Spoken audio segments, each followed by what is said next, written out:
नमस्कार, पर्दाफाश में आपका स्वागत है। मैं हूं आपके साथ सोनाली। आज बात करेंगे सपा विधायक के घिनौने कारनामे की, जिसे सुनकर आपके भी होश उड़ जाएंगे।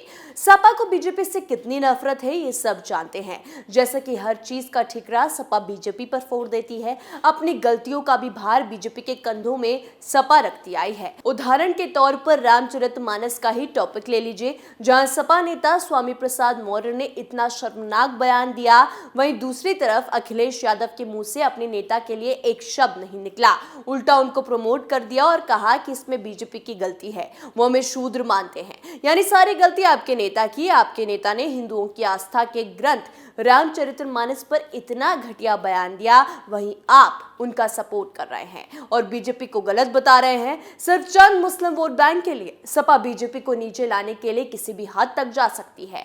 और ये लड़ाई इतनी भयंकर है कि सिर्फ पार्टी तक सीमित नहीं है, बल्कि पर्सनल लड़ाई पर है। जी हाँ, क्योंकि यूपी के कानपुर से ही ऐसी खबर आई है, जहां एक सपा विधायक अपनी पत्नी जो बीजेपी में है उनको बीजेपी छोड़ने के लिए उकसा रहे हैं। लेकिन उकसा इस कदर रहे हैं कि उन्होंने अपनी बीवी पर, जो बीजेपी नेता है, उन पर टॉर्चर की सारी हदें पार कर दी। तो आज पर्दाफाश करेंगे सपा नेता के गंदे चेहरे का। तो चलिए शुरू करते हैं। भाजपा से अल्पसंख्यक आयोग की सदस्य रह चुकी सोफिया अहमद ने कहा, हेल्प मी, मेरी मदद करें। 4 बार के पूर्व सपा विधायक गजला लारी और उनके भाई ने मुझे और मेरे बच्चों को जान से मारने की धमकी दी है।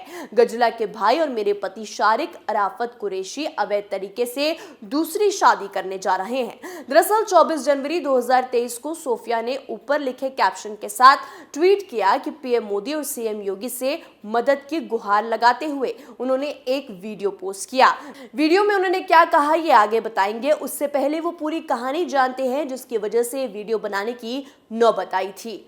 ये भी जानेंगे कि सोफिया ने अपने पति की दूसरी शादी कैसे रुकवाई। सोफिया ने बताया, मैं मूल रूप से चेन्नई की हूँ। 12 जून 2015 को कानपुर कैंट के स्टेट्स क्लब में मेरी शादी शारिक अराफत से हुई। मेरे माता पिता ने 20 लाख रुपए के हीरे और सोने के जेवर, 5 लाख के इलेक्ट्रॉनिक्स आइटम, 5 लाख के कपड़े और BMW कार समेत कई चीजें दी। मेरे माँ पापा ने शादी में 2 करोड़ रुपए खर्च किए। शादी धूमधाम से हुई। शादी के बाद प्रेग्नेंट हुई, फिर वो मुझे पीटने लगा। सोफिया कहती हैं कि शादी के कुछ ही दिन बाद मैं प्रेग्नेंट हो गई थी। शारिक मेरे साथ मारपीट करने लगा। शराब के नशे में वो मुझे आए दिन पीटता था। मुझसे और मेरे परिवार से दहेज की मांग करने लगा। मेरे माँ पापा ने देने में पहले ही कोई कमी नहीं छोड़ी थी। 31 मई 2016 को मेरे बेटा हुआ। मैंने उसे किन हालातों में जन्म दिया मैं ही जान सकती हूँ। शादी के 14 महीने ही हुए थे, मारपीट की बात मेरे परिवार तक पहुंच गई। इसी के चलते दोनों परिवारों के बीच रिश्ते बिगड़ने लगे।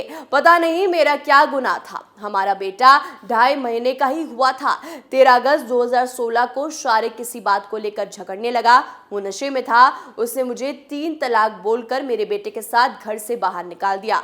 रास्ते में भी पीछा करते रहा। उसके गुंडे हर दिन मुझे धमकी देते हैं। घर से निकाले जाने के बाद मैंने पहले शारिक और उसके परिवार के खिलाफ FIR दर्ज कराई। स्वरूप नगर में एक अपार्टमेंट में अपने बेटे के साथ रहने लगी। FIR के बाद वो मुझे जान से मारने की धमकियां देने लगा। उसके गुंडे जगह जगह मेरा पीछा करने लगे, मेरी गाड़ी रोकने लगे। कई बार तो उसने मेरे अपार्टमेंट के नीचे आकर गाली गलौज की और हंगामा किया। कानपुर ADG से मेरी शिकायत के बाद 27 अगस्त 2016 को, यानी घर से निकलने के 16 दिन बाद ही, शारिक ने फैमिली कोर्ट में रुखसती का आवेदन देकर मुझे घर ले जाने की बात कही। उस आवेदन में मुझे पर कई तरह के आरोप लगे।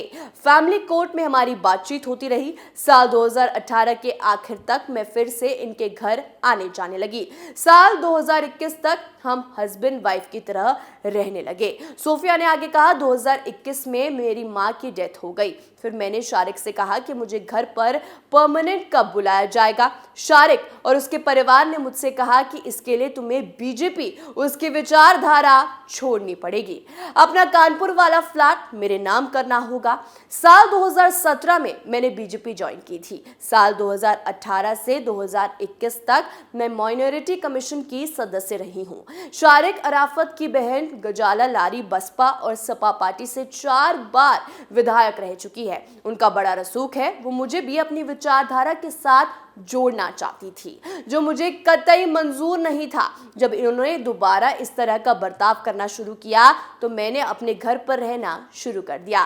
फिर साल 2021 से अभी तक धमकियों का सिलसिला जारी है। मुझे शौक तब लगा जब मैंने शारिक की दूसरी शादी का कार्ड देखा। कार्ड में शारिक की शादी की डेट 27 जनवरी 2023 लिखी हुई थी। कानूनी तौर पर बिना तलाक दिए वो शादी कैसे कर सकता था? हाँ, उसने मुझे अगस्त 2016 में तलाक तलाक तलाक बोला था। तब देश में 3 तलाक के खिलाफ कोई कानून नहीं आया था, लेकिन इसके 14 दिन बाद ही उसने फैमिली कोर्ट में मुझे वापस घर ले जाने का एप्लीकेशन दिया था। फिर मैं उसके साथ रहने लगी तो ये तलाक कानूनी कैसे हुआ? सोफिया कहती हैं कि दूसरी शादी की जानकारी लगते ही मैं कानपुर कमिश्नर बीपी जोगदंड के पास गई, उनसे शिकायत की। उन्होंने कहा शारिक इस्लाम के मुताबिक दूसरी शादी कर रहा है। जब उसने तलाक दिया था तब ट्रिपल तलाक के खिलाफ कोई कानून नहीं था, तो मौलानाओं से लिखवा कर लाओ कि ये शादी इस्लाम के खिलाफ है। वो दूसरा निकाह तब तक नहीं कर सकता जब तक उसका पहली बीवी से पूरा मसला हल ना हो जाए, उससे पूरी तरह से तलाक ना ले ले। बिना इस बात की परवाह किए कोई शख्स ऐसा कैसे करता है तो गुनाहगार होगा। फतवा लेकर सोफिया फिर कमिश्नर के पास आई और पति की दूसरी शादी रुकवाने की दरखास्त की। सोफिया ने यह भी कहा कि वो प्राइवेटली भी किसी से शादी कर सकता है, दुबई जा सकता है। इस्लाम में बिना तलाक महिलाएं दूसरी शादी की हकदार नहीं है। पति शारिक के दूसरे निकाह वाले दिन सोफिया पुलिस के साथ निकाह वाली जगह पहुंची। कमिश्नर के आदेश पर पुलिस भी उनके साथ थी। उन्होंने जाकर शादी को रुकवाया। सोफिया ने कहा दूसरी शादी के पहले मुझे अपने पूरे जेवरात, गाड़ी, आगे की जिंदगी बिताने के लिए कानूनी तौर पर पूरा हिस्सा और कानूनी तौर पर तलाक चाहिए। इसके बाद पुलिस ने शारिक राफत पर एफआईआर दर्ज की। ये कहानी सपा विधायक के एक घिनौने सच की थी। शारिक राफत कुरैशी ने अपनी पत्नी पर सिर्फ इसलिए अत्याचार किया क्योंकि वो बीजेपी से थी, सिर्फ इसलिए 3 तलाक दिया क्योंकि वो बीजेपी में थी। लेकिन अब मामला सीएम योगी आदित्यनाथ तक पहुंच चुका है। पर्दाफाश में आज के लिए इतना ही। देखते रहिए कैपिटल टीवी। नमस्कार।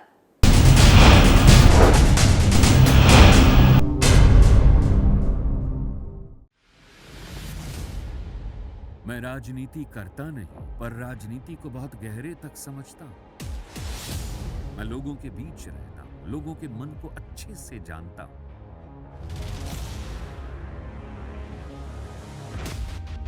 पब्लिक और पॉलिटिक्स की हर नब्ज को खूब पहचानता हूं। संघर्ष की सियासत से सत्ता के सिंहासन तक मैं हर खबर से खरा सच निकालता हूं। ना कोई दौड़, ना कोई race. Capital TV, Uttar Pradesh.